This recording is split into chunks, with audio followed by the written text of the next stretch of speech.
somebody asked Warren, what would you do if you had to start from scratch right now? He was like, oh, no question about it. I have to buy businesses. And I, in particular, go for businesses like small businesses that have a lot of room for growth. Warren Buffett, one of the richest men in the world, is telling you, yeah, what Beez is doing is what I would do. I'm trying to give me a bag. I'm trying to give me a bag.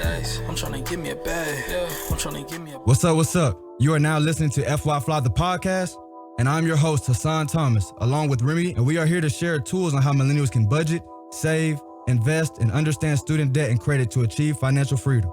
If you're a high school student, college student, or someone who's interested in gaining more financial insight, this podcast is for you. I'm trying to give me a bag. I'm trying to give me a bag. I'm trying to give me a bag. I'm trying to... What's up, my FY Fly folks out there? How y'all doing? I hope y'all doing all right. Welcome to the FY Fly podcast. My name is Hassan Thomas, aka the kid that did and the man that can, baby.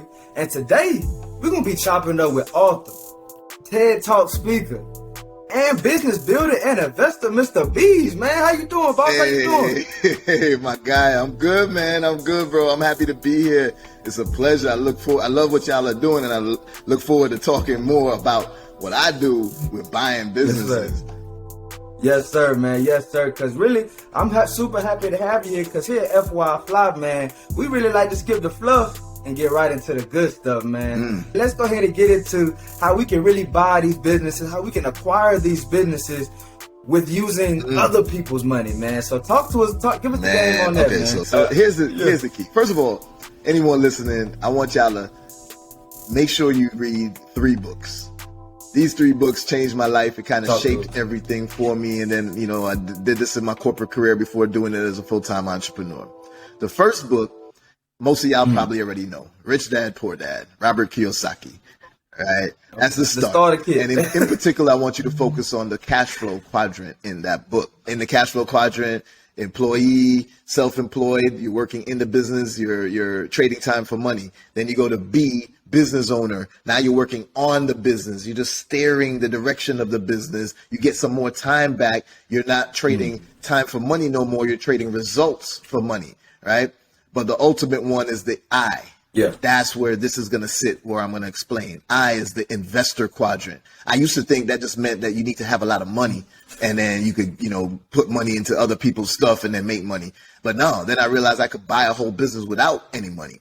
And how I realized that was from the other 2 books. Yeah. Barbarians at the Gate is the story of the RJR Nabisco leveraged buyout. That's what we're going to talk about today. LBO, leveraged buyout.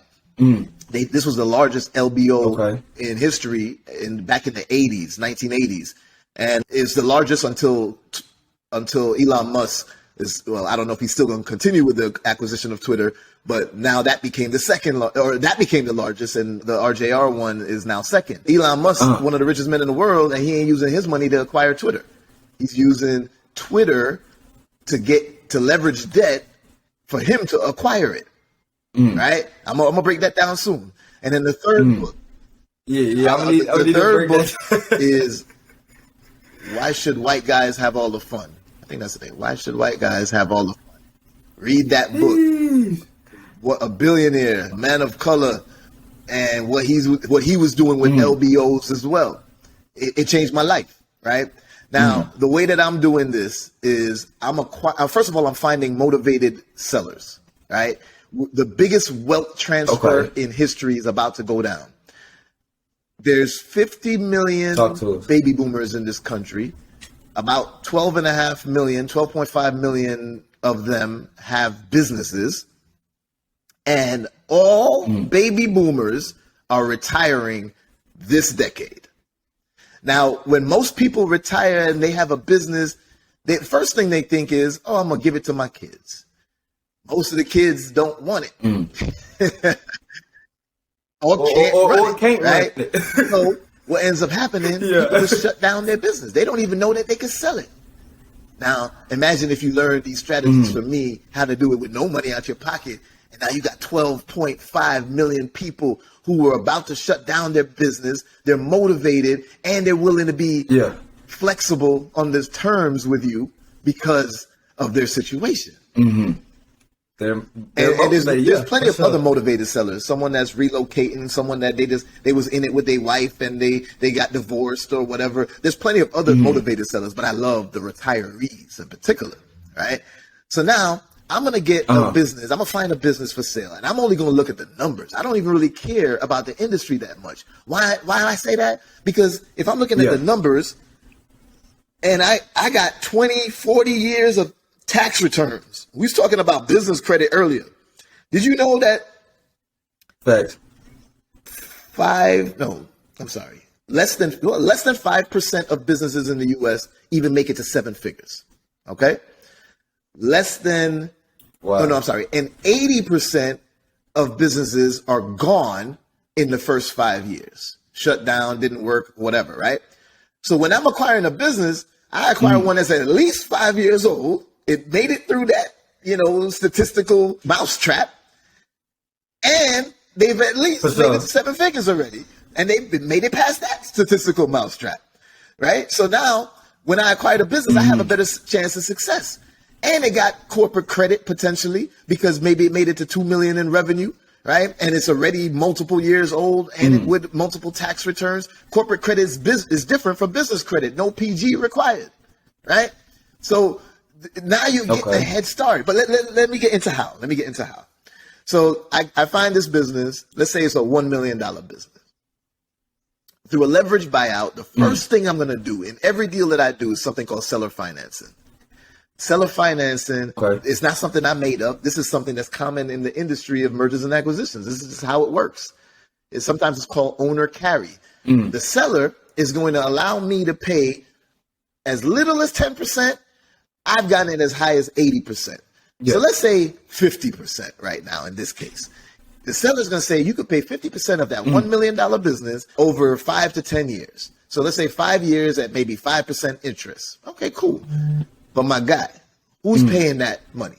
Who's paying? That's $500,000 already. Who's paying that? That's a question for you. Who? Somebody else.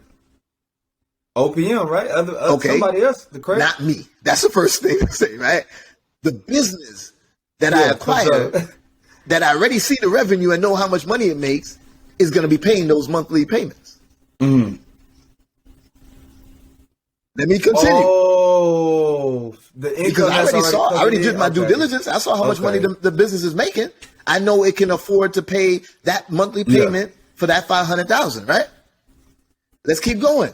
Another concept that I use on every deal is called DDP, deferred down payment.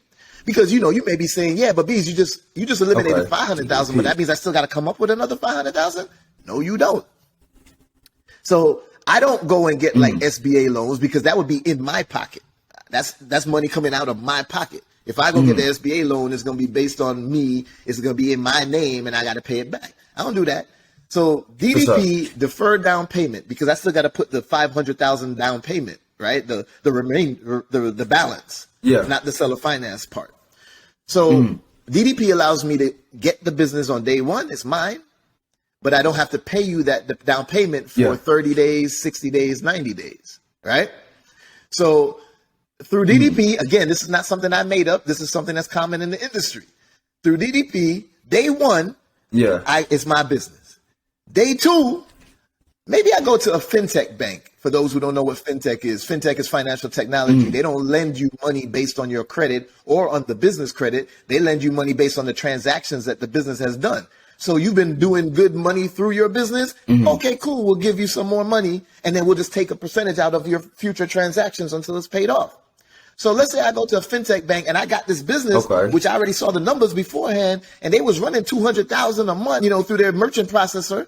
The fintech bank, the fintech institution is going to say, okay, we'll give you $200,000 and we'll take out percentages out of every transaction going forward. So who's paying back that $200,000? Not me. The business. So now we have $700,000 gone. I just gave you three things: revenue-based financing loan from fintech, DDP, and seller financing. Let's keep it going. Maybe I did this actually before. I got a med spa. I know nothing about med spas. That's like where they do breast implants and all that type of stuff, right?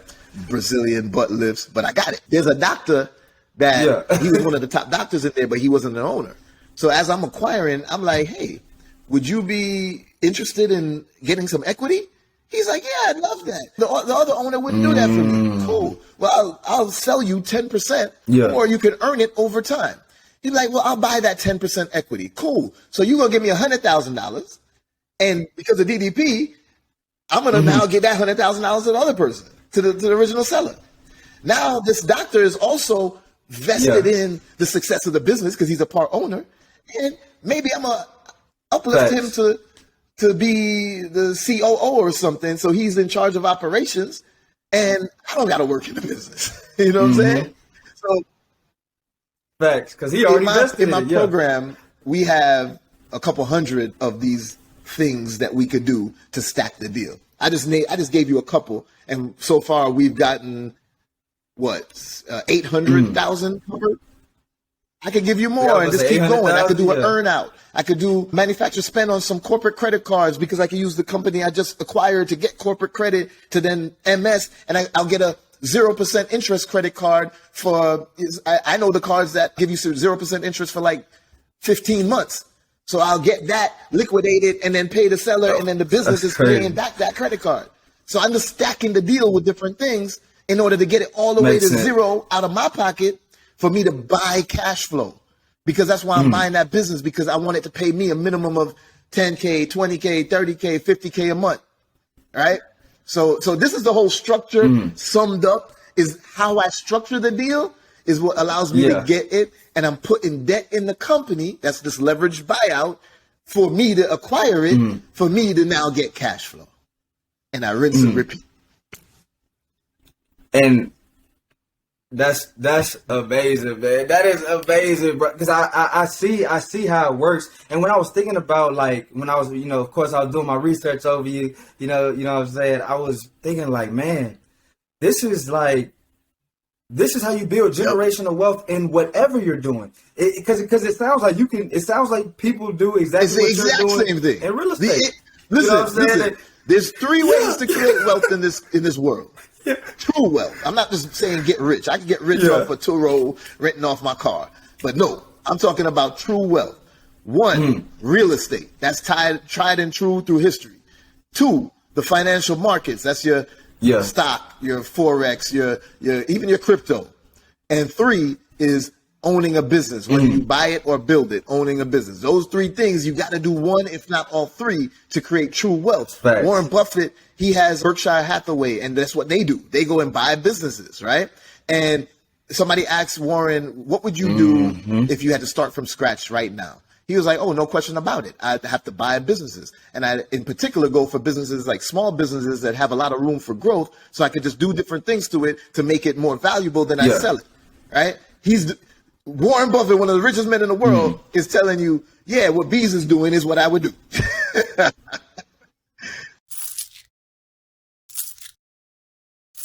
Yo, are you ready to hit your next level? Do you want to increase your drive, destiny, and dollars? Well, if so, check out my new book, From College to COVID, 24 Lessons Learned During the Lockdown, where I've compiled 5 of the biggest lessons I learned going from college to COVID to starting my financial literacy empire, FY Fly, plus 19 lessons from your favorite entrepreneurs, entertainers, and athletes that have been featured on our show. There's literally something for everyone. So purchase your copy today at fyfly.com/from college to COVID. Let's go. So Facts. So that's what I want to get. Like, what processes are you taking to fix up that business and then sell it for more? So you're going to find things to scale. Remember I said process, systems, and people is the key on how to scale. So you may find a business, especially if it's a baby boomer. That's why I go for them and the retirees, because they probably weren't even on social media. They probably, didn't have no sales team. They probably don't have a funnel. They probably, a ton of things that they were doing or not doing that could increase revenue. And then internally, how to be more efficient. Oh, they probably weren't using Trello or ClickUp or Asana just to, coordinate between the teams and be more efficient. Little things like that. There's a TV show called The Prophet, a guy named Marcus Lemonis. He does exactly what I do, but he does it in a way that's more performance based. He comes into these companies and he'd be like, hey, I take control. It's on like NBC. I take control for 1 week You have to listen to everything Yeah. I say. I'm going to put these operational changes in play, and then I get 30% of the business. And people agree to it, and then they go on a show, or whatever percentage. 1 week. Take control 1 for week is 1 enough week? for him to make decisions that say, hey, these are the obvious things that you're not doing. And this strategy is going to go in play. We'll have a CEO in place that's going to execute the rest of it. But he just came in as an advisor, put a couple of things into place, and increased revenue significantly. And now he gets equity in the company, right? And that's another mindset shift that our community needs to make. 25% of a watermelon is better than 100% of a grape, right? Don't think that everybody's like, it's my baby, it's my business, it's my baby. No, I'm fine. You want 20% and you gonna run it? And let me see your qualifications? Cool, you run it. I don't be the CEO. I don't want to be the CEO of nothing. I want my time back. So I'm fine giving out equity. And that's why Marcus is only getting 30 or 40 or sometimes more. But he's cool with it. You see what I'm saying? Yeah. So whenever you're buying one business, like how many transactions are you doing at one time? So like when you buy a business, you personally have to focus on that business, come up with a plan, and then you start, automating, delegating, putting those processes in, and then once that business is sold or up and running, then you on to a recipe. Is that how it works? Right now, I got 17 businesses that I still have that I have equity in. Of those, 3 I built from scratch and am still the CEO in. The rest, I'm not the CEO. The rest, I'm an investor. I basically do quarterly earnings reports.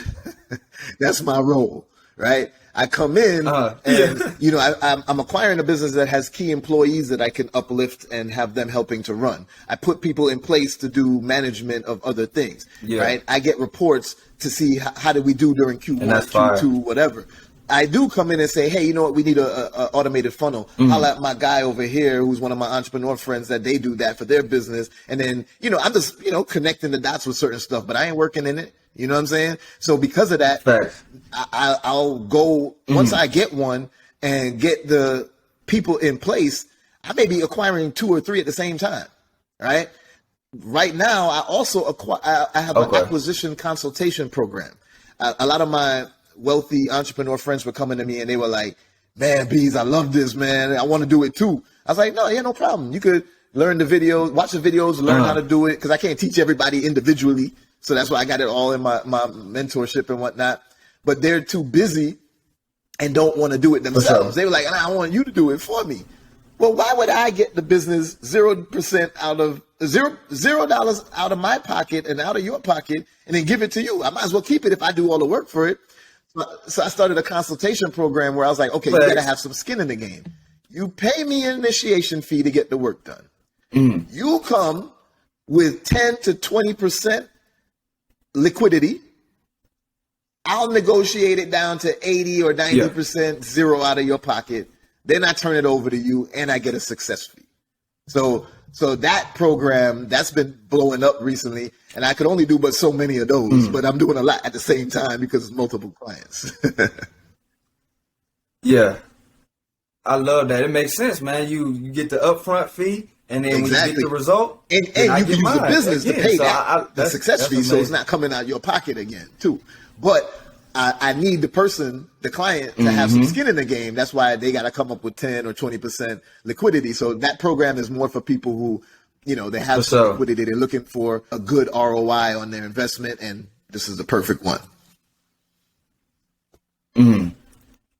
Man, I think that something that I've really learned when I getting into this entrepreneurship, world is skin in the game and like leverage. You mentioned leverage, earlier. I think having leverage in these deals and being able to, and even going further for the entrepreneurs or small business owners listening, be able to provide value, build value within yourself, within your business, because now once you have more value, you got more leverage to go to these big businesses and big deals and actually tell them, hey, look what I can do. I got this value. I got some leverage to go into these deals. So I think that's critical.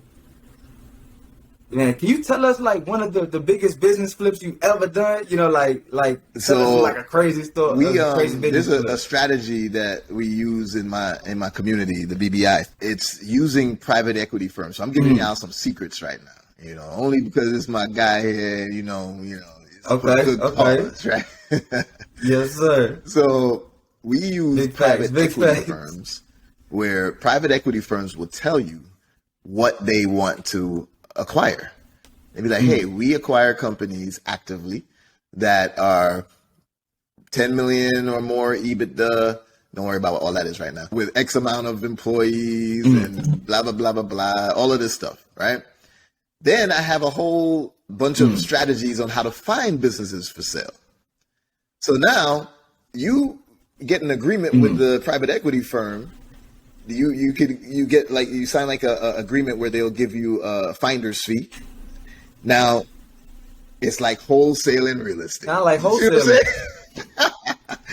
So now like we go find the businesses, and we can either just pass it off to the private equity firm and get the finder's fee, or since I teach how to acquire it with zero out of your pocket, go through the acquisition. That's going to take maybe a month and a half to do, and then you sell it to the private equity firm and make a bigger profit. So my largest flip, and I'm saying that specifically for flips, not my largest acquisition, but my largest flip where I, in a short period of time, gave it to another company and just collected the money in between.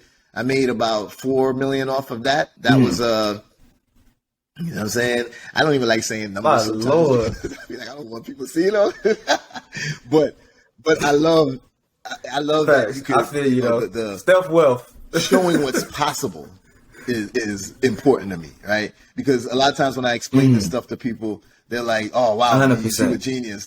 I wish I could do that." I'm like, "Yo, you can," or they say, "Oh wow, ain't nobody talking about that, man. That's amazing." I'm like, "Nobody in our community talking about it, but they talking about it in the other ones, right?" Yeah. So I just love showing people that it's possible, and showing them that this ain't difficult, right? And I'm no genius. Right, I'm just someone. When you first hear some of the things I'm gonna tell you, you're gonna be like, "Oh, damn, what's that? EBITDA? Wait, how do I calculate valuation? Wait, what? I gotta look at a P&L." But those things, if you're gonna start a business and you don't want to know what a P&L is, then you're gonna be at a loss anyway. I'm just accelerating it for you because you need to look at it when you're acquiring the business, a profit and loss statement. But if you build it from scratch, you need to be looking at your own profit and loss statement. So nothing that I'm teaching is difficult or out of the ordinary for anyone. You just got to believe in yourself and just make it happen. Yeah. And I think what you're doing, and I'm so blessed to even have you on here, is exposure really does lead to expansion. So by hearing, you say these things and you be able to talk about it so confidently that, like, people that look like us seeing this, they like, dang, 4 million, that's really possible. But it's going to start from really what you've, the seeds and the foundations that you started. You got on here and the first thing you said, let me give y'all the 3 books that I read. You know what I mean? Like, that's where it's going to start from, getting that initial knowledge, the initial game, and then applying that game. Applying. You know what I mean? Because everybody want motivation. Yeah. Everybody want inspiration. But nobody want to do the execution. You know what I'm saying? You have to apply it. Even some of my students, I'll hit them on and be like, "Hey, you told me that you found a bunch of business for sale. Have you, how's it been going?" And they're like, "Oh, I haven't reached out to the seller yet." I'm like, "Wait, why?" Yeah. It's like, I'm just nervous to reach out. What do you mean nervous? Why we talk not? about it on every call. You see other people doing it. Like, why haven't you reached out? Like, "Oh yeah, I should. I'm afraid of getting a no." No's are great. No's mean that you learn how to improve your approach the next time. No's mean that you're reaching out and there's a number. I get no's. 100%. It's a numbers game. If I find 100 deals, I refine down to 20 good ones, really good ones out of the 100. I may only talk to 5 or 10 out of that 20. That may only lead to 2 deals. But those 2 deals is in the millions. So I'm good. Come on now. Yeah. Exactly, man. So let's go ahead and pivot a little bit because, man, this is FY Fly, a show about financial literacy, which is not only understanding how to budget your money, but actually being able to grow and manage your money effectively and efficiently. So our listeners want to know, like, give us some good money habits that you do, and then also give us any bad money habits if you have. The first one I mentioned earlier, and I gotta go back to it, and that's you gotta be intentional about the strategies that you take. Meaning, why would you put money into the bank to just sit there, right? So you gotta calculate everything. So, okay, they giving me less than 1%. Yeah. But if I put some money in an index fund or something, and that's a better savings account, right? Yeah. The index fund gonna get you 8 to 10%, right? Maybe more, because if you do the S&P 500, the tech stocks, in the last 10 years, I'm getting 10 to 15% because of 2020. The tech stocks really bumped up more, right? So that's the first thing. Be very intentional about what you do with your money, so that you make sure it's growing the right way. Second thing is strategy overall with whatever business model you get into. Right. For example, a lot of people talk about Turo. Put your car on Turo and rent it out. Okay, let me tell you how I did it. I didn't just go in and be like, yeah, I'm going to go get a Lamborghini and just rent it out. No, I said, what market am I going to be in? What are they renting in that market? Because did you know that in Miami where I'm at, they love Lamborghinis, but they really love the ones that have the top down. So if I got the wrong one, it ain't going to rent for as much. Or market research. 2, I'm going to look at, okay, how much I'm not going to buy it brand new, because that's the stupidest mistake you could make unless it's something that never existed before. Like I did get the Ford Mach-E brand new because it just came out. And I got, a couple electric vehicles because it just came out. Right. But I want to get something that's like at least 3 years old. Why? Most of the depreciation already happens in the first 3 years. Right. So now I got something, the most cost-effective way to acquire it. And I want to make sure that it it rents per day for at least 1/3 of the cost of my car note. Whatever rules you want to come up with your rules and stick to them. So my rule is it has to be rent for at least 1/3 of the car note. Why? Because when it rents out for a weekend for 3 days, the car note's covered. The rest of the month, I'm getting profit. Right? Yeah. Then before I buy that car too, I'm also looking how much does that car depreciate in 6 years. Why? Because I want to exit in 6 years on that car. So I'm going to get it at the best price. I'm going to rent it out for the best rental price because it's covering my car note. And I'm going to exit in 3 years, and I'm going to exit at the best price too. Yeah. Right? Now, sometimes you also got to pivot. Yeah. I had a bunch of cars that I had that was not at the 3-year mark yet, but because right now the car market is extremely high, you could sell your cars and get equity in it and make money off of it. I liquidated a bunch of cars, right? Because that's a better play for me. So that's critical. Everything has to be evaluated. Everything has to be strategic. Don't just do stuff and not pay attention. Look, every morning I wake up, too many people. First thing they pull up, their phone is right there in bed. First thing they pull up is Instagram. First thing I pull up, my credit reports and my bank accounts. Oh, wait, what's this charge? Yeah. How many times you didn't look at something and months later you found out, damn, I've still been paying for that Netflix subscription. I thought I canceled it or whatever, right? So you have to put effort into your finances and know what's going on in your finances and budget and be strategic with every decision you make. 100%, man. That's some great game right there. That's some great game. Being intentional about your money, being strategic is key, because if you don't put that effort into it, it's not going to get better. It's not just going to magically get better. And even if you wind up, getting a raise or getting paid more, getting a new job, you could still be living paycheck to paycheck because you're not managing, you're not being intentional with your finances. So I know you saw that latest quote about like six figure makers, revenue makers are like living paycheck to paycheck. I think it was 60%? A 6-figure revenue makers that are living paycheck to paycheck. I have to harp on that too, because that's another really, financial tip that I got to give people. You have to understand your numbers, right? Because you could be a 6-figure revenue maker. That's your top line. That's your 6-figure gross revenue. That's not the money in your pocket.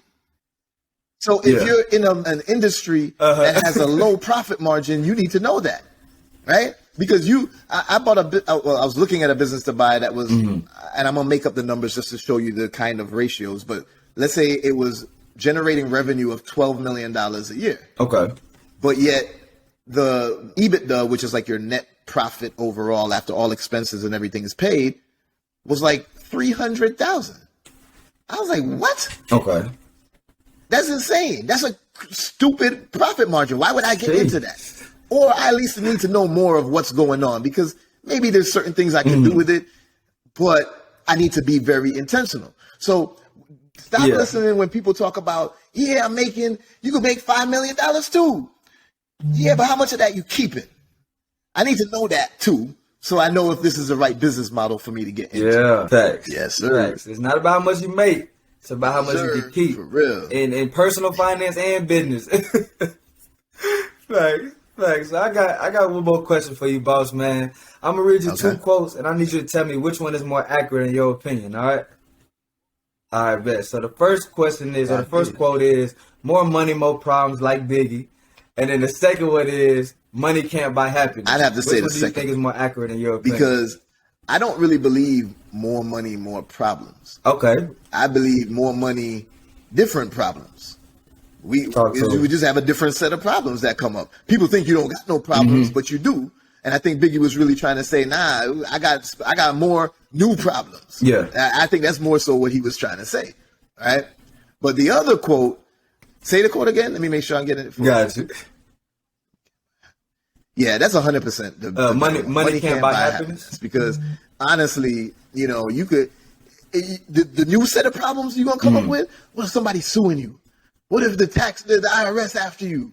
Boy, you ain't going to be happy. You know what I'm saying? It's not about the money that's making you happy. For me, I know what makes me happy is my time wealth, not my financial wealth, because time wealth is freedom.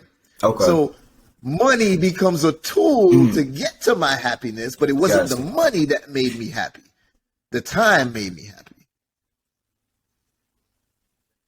Thanks. Gotcha.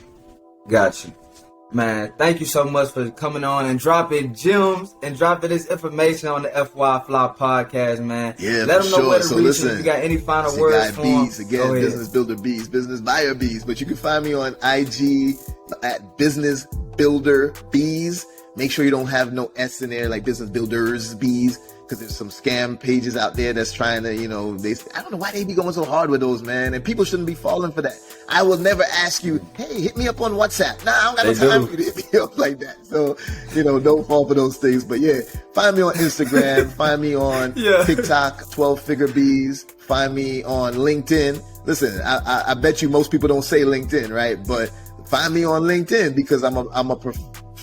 I got a professional background. Teaching things that I just learned last year. I actually have training on it. I got certifications. So find me on LinkedIn. My first name is really Bjorn. It's a Swedish name, even though I'm Jamaican. So Bjorn Hendricks, Bjorn Beez Hendricks. You can find me on LinkedIn.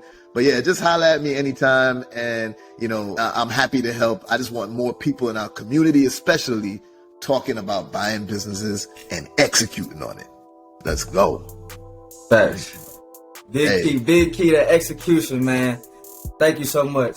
This was amazing. And for everybody listening, like we talked about today, not just learning, but applying and executing. So I'm gonna need everyone to stay safe, stay invested, and stay FY Fly. We'll see y'all next. Thank you all for listening to FY Fly, the podcast, and we hope you enjoyed the show. Tune in next week for more financial literacy insights with our special guest. Please visit our website, social media platforms, and subscribe to our YouTube channel at FYI Fly Podcast. That's FYI FLI Podcast. See y'all next week and stay fly.